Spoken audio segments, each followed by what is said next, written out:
Hi guys, welcome to English Digest. I'm Pat. And I'm Tom, and today is our TOEIC lesson for today, and we're going to be talking about something called the staff turnover problem. Okay, so this refers to when people just keep quitting all the time and they have to keep hiring new people, and if you're trying to run a company, that can be a big problem. Yeah, it's also a difficult thing to stop. It's like a snowball that forms an avalanche. Once it gets rolling, there is very little you can do to stop it. So one of the best things to do, of course, is make sure the snowball never really starts. Because it's normal for people to come in and leave a business after maybe a few years. They get a better job. They make a new life decision. Here, we're talking about the kind of problems when people just don't really want to work there anymore, and a lot of people keep leaving, and it just keeps happening and getting worse. I've been in one or two of these situations myself. Have you ever been in these kind of situations? Pretty much, yeah. It kind of depends. Sometimes the boss or the management aren't really interested in keeping people, and they just are used to hiring new people all the time. That seems to be kind of a waste of resources because somebody's got to train them, and trained people are leaving and stuff like that. So it seems to me more logical to try to keep your people as long as possible. Yeah, well, let's read through the discussion in day one of this article and find out what the problem is.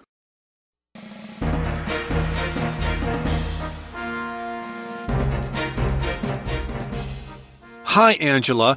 Could I talk to you for a minute? Sure, Robert. Please step into my office. Thanks. I'll cut to the chase. I'm giving notice that I'll be leaving the company in a month. I'll hand in a letter of resignation by the end of the day. I'm sorry to hear that. Do you have another job lined up? Yes, I was offered a position at Santiago Industries last night and I accepted. I also wanted to explain my decision to you as well. I like this company, but it's become increasingly difficult to work here. I know what you mean. It's been tough for us all lately. That's it.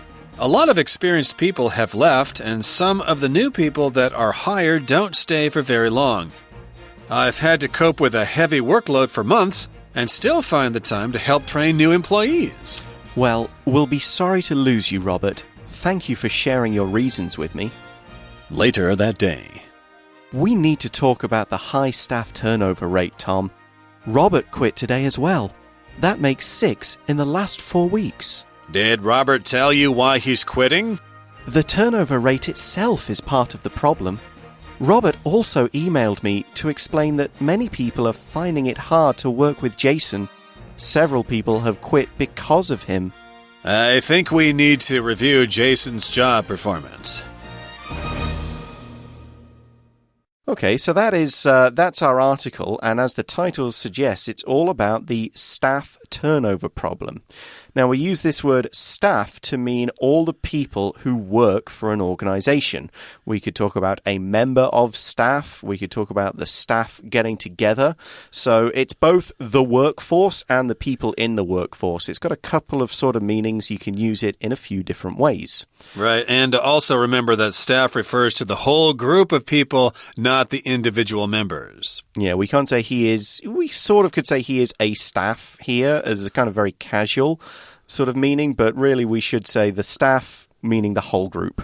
Right, you're a member of staff, you could say that.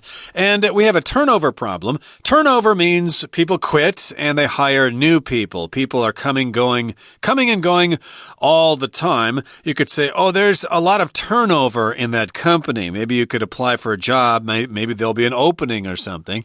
So in any case, Robert begins the conversation. He wants to talk to Angela, and I think Angela is some kind of manager here. Maybe she's the personnel manager or something like that. HR could be something like that, or at least Robert's line manager, the person who is directly in charge. She says, sure, Robert, please step into my office. You know, let's have a talk privately so we're not overheard. That's right. And Robert says, thanks for inviting me into your office. And he says, I'll cut to the chase, which means I'll come right to the point. I'll be direct here. I'm not going to beat around the bush. I'm going to tell you exactly why I'm here in your office. Cut to the chase is a term in English that means, yeah, we don't want to watch all the boring parts of people talking and stuff. We want to see the chase scene where the cops are chasing after the robbers. We want some action. Yeah, it's a movie kind of thing. Cut would mean like go from one scene to another very quickly. So cut to the chase, get to the good stuff, get to the interesting parts. So Robert says, I'm giving notice that I'll be leaving the company in a month. So to give notice means to officially, formally tell somebody about something, often that you're quitting. So most people in their contract, they say that if they want to quit or if they're going to be told to leave, notice has to be given that it's going to happen in 2 weeks, in a month. So it's telling people officially this is what is going to happen. Right. You could say, for example, I've decided to quit. Well, have you turned in your notice or have you given your notice? In other words, have you told your manager that you're planning to quit? You can't just quit and not show up the next day. You have to give them some time to find a replacement. So he says he's going to give notice that he'll be leaving the company in a month. That's about the right amount of time. Some jobs require just 2 weeks, but I think this is a more professional job, and they're going to need at least a month notice. He says, I'll hand in a letter of resignation by the end of the day. Hand in here is a verb phrase. It just means you give something from yourself to someone else, especially if it's a document. You could hand in your assignment, for example, in class, or in this case, he's going to hand in or turn over his letter of resignation. Yeah, resignation is the noun form of the verb resign. So to resign means to officially kind of quit your job and say, that's it, I'm leaving. It's different from retire, which is what you do when you're a little bit older and you're saying, that's it, I'm stopping working for good. To resign just means you're quitting your job, maybe to go back to school or to get another job. So resignation is just the noun form, a letter of resignation. I'll give you my resignation, something like that. Angela is a bit disappointed. She's sorry to hear that. She's very sad, although I guess she's maybe a little bit understanding. She's maybe not as surprised as she could be, given the problems in the office. But she does ask, do you have another job lined up? Okay, to have something lined up means it's already prepared. It's in the future. It's almost like on a line in a factory so that you know it's coming next. So if you've got another job lined up, that means you've kind of agreed your next job and you know when you might be able to start it, and it's kind of all basically sorted out, rather than if you have nothing lined up, you're just going to go out there and look for new jobs with no idea of what's happening next. A lot of times that is a very bad idea. You might find yourself unemployed for several months and you won't have money coming in, so it's best to have a job lined up before you quit the first one. Robert says, yes, I was offered a position at Santiago Industries last night. So he was offered a job or offered a position. They're going to let him come work for that company, and they're giving him a nice salary, and he accepted the offer. He said, yes, I will work for you, so I'm going to have to quit my present job. He goes on to say, I also wanted to explain my decision to you as well. Okay, so he's not just retiring or resigning from this company. He's not just quitting. He wants to explain why he made this decision so that maybe she will be able to know why people keep quitting and maybe they can stop this from happening. He says, I like this company, but it's become increasingly difficult to work here. Increasingly is an adverb here. You could just say it's become more and more difficult to work here. Yeah, it's like it's kind of getting a little bit harder every day or every week. It seems there's a new problem, a new issue. So that, okay, because every job will have its hard times, but if it's always getting harder and harder, it never seems to end. That's why you'd say it's increasingly difficult. Angela, she says, I know what you mean. Yeah, she kind of agrees. It's been tough for us all lately or recently or in the last few months. Tough. It's been tough. It's been difficult. It's been hard to do anything. It's been hard to get things done. We've all maybe had to work late. Something that is tough is difficult. It's not easy to complete. They've probably had a lot of competition or the economy is bad or something. So it's kind of been hard for everybody. And Robert says, well, that's it. It has been tough. It has been difficult for everybody lately. A lot of experienced people have left, and some of the new people that are hired don't stay for very long. So this is kind of like what you were saying, Pat, at the beginning of the program. It's kind of like a snowball effect. When people start leaving, they bring in new people, and they don't stay for very long, and the old ones don't want to train the new people, and they want to quit too. So it's kind of like a fire that just can't be put out. Yeah, if you're one of the experienced people, you'll have to manage a lot of the work because the new guys don't really know the job yet. But not only have you got that extra work, you've got to look after the new people. As Robert says, I've had to cope with a heavy workload for months. So he's had to deal with, cope with, or tackle, or handle. You can use all of those verbs and verb phrases. It basically means he's had a lot of work, a heavy workload, lots of assignments to do, lots of reports to write, lots of other things, meetings to attend. But despite all of this extra work, this heavy workload, he still has to find the time to help train new employees. Employees are people who work for a company, members of staff, for that word earlier. So not only has he got all this work, he's got to train the new people so they can do the work.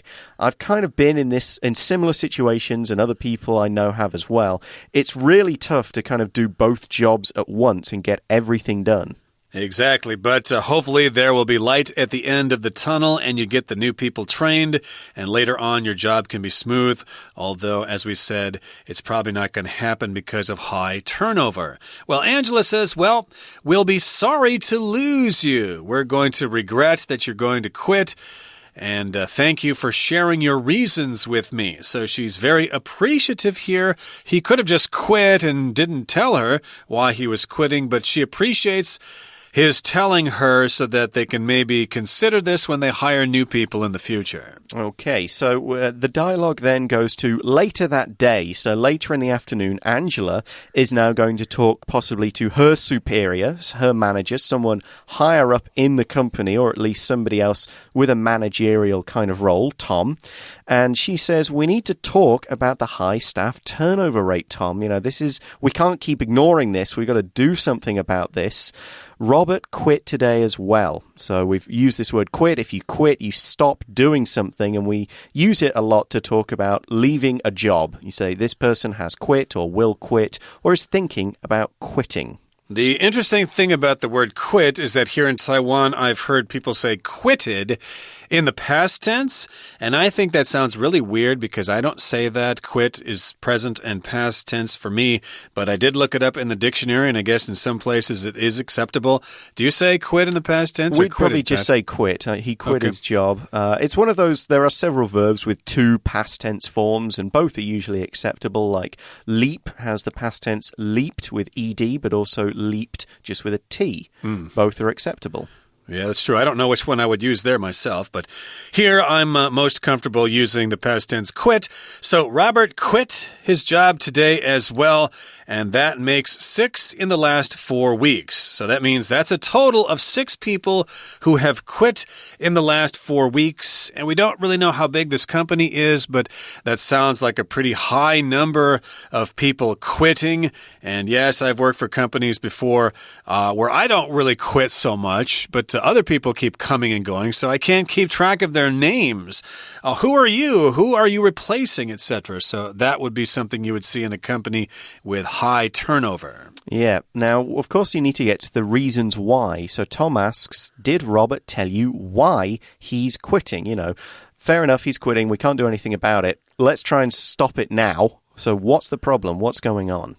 Exactly. Tom tries to explain this here. He says, Angela tries to explain this. She says the turnover rate itself is part of the problem. We did talk about that. The turnover rate itself can put extra work on other people because they have to do the jobs of the people who just left, and then they have to train new people. So people probably don't want to be burdened with all that extra work.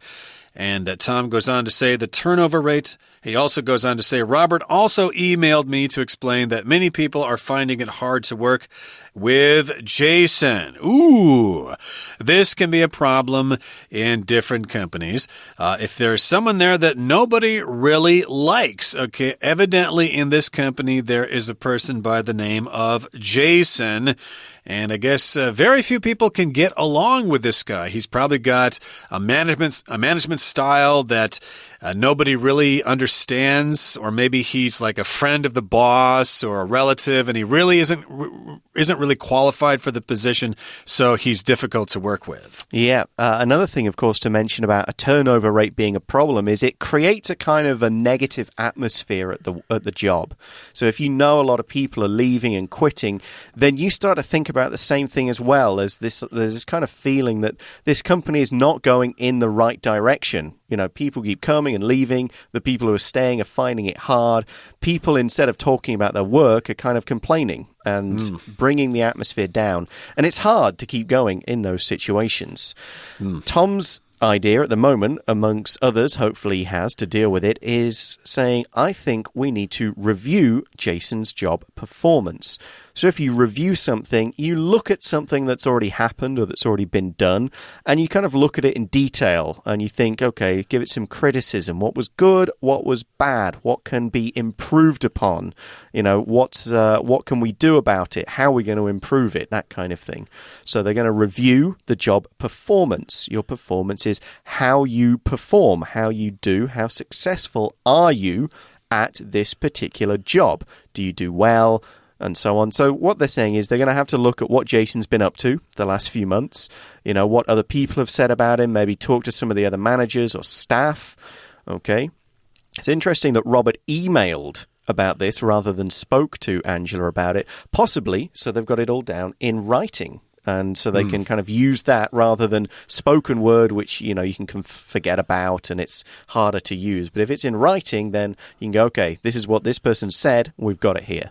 Exactly. And maybe Robert chose to email a letter because he was just kind of a coward, didn't want to talk to them face to face or whatever. But at least nowadays we have different ways of communicating. We can choose to use email, or we can talk face to face or whatever. So yes, they're going to do a job performance review on Jason to see exactly what the problem is. Why do so many people not enjoy working with Jason? How could that possibly be?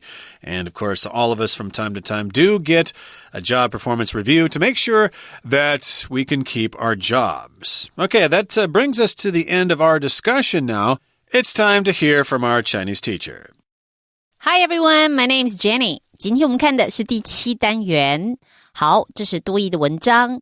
我们呢要来谈的一个主题呢是员工的流动率。这边用的一个字 turnover。好 turnover 可以从字面来看，就是好像翻过来翻转的意思。当然就表示说你离职了，然后别人换了新人过来。那这篇文章呢，我们先来看这个 dialogue， 这整个绘画的内容。好，绘画内容其实并不难。提到呢这两位员工的对话， Robert 他说他要 cut to the chase。 好 cut to the chase 这是一个重要的片语，直接切入主题。好，那就开门见山直接说了。接下来他又说他要讲什么呢？ I'm giving notice。Given notice 其实就是表示通知，我现在呢就在通知大家，我呢1个月后就要离职了。后面他说到了离职，那 Angela 他就接着回 I'm sorry to hear that。 他问他 Do you have another job lined up？ 看到 lined up， 当然当你在排队买票的时候你要 line up， 那这个地方说到你是不是有 another job lined up？ 换句话说，你后面有排别的工作，难道是有另外一个工作已经排好了吗？好 lined 是个过去分词哦，换句话说已经被排在后头了。好，那当然 Robert 的回答他要离开，不过他当然也是讲他很喜欢公司，只是在这边的工作 become increasingly difficult。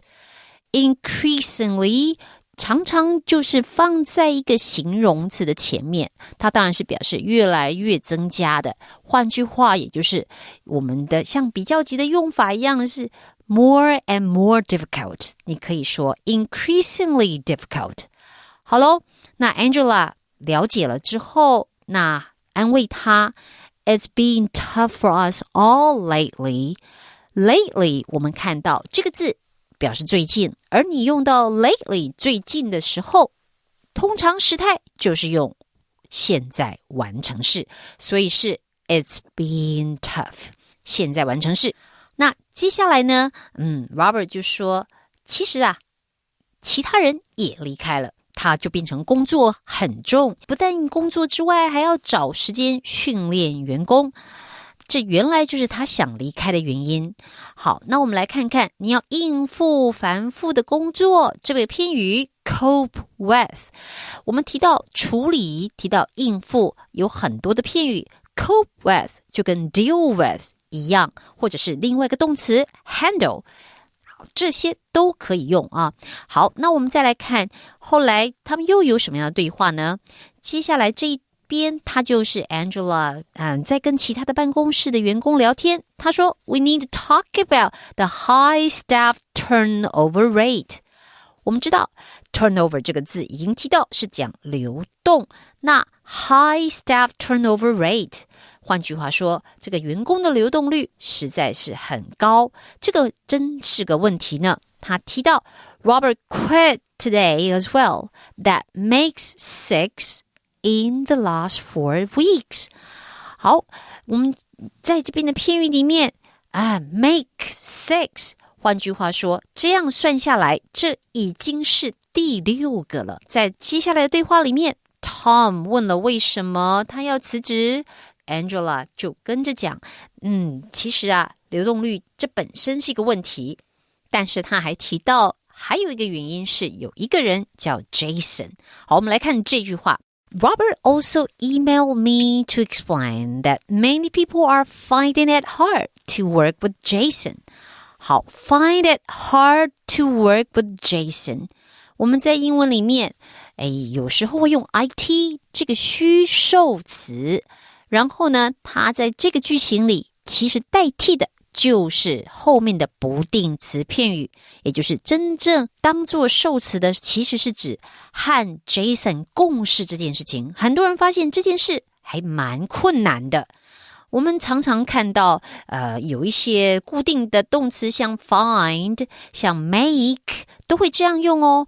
比如说你讲 find it necessary to do something， make it possible to do something， 记得这种的 it 在句型里都是所谓的虚受词，真正的受词在后面的不定词片语。好，我们今天的节目就到这里结束，下次见。We'll take a short break now, and then we'll be right back to look at some extra material.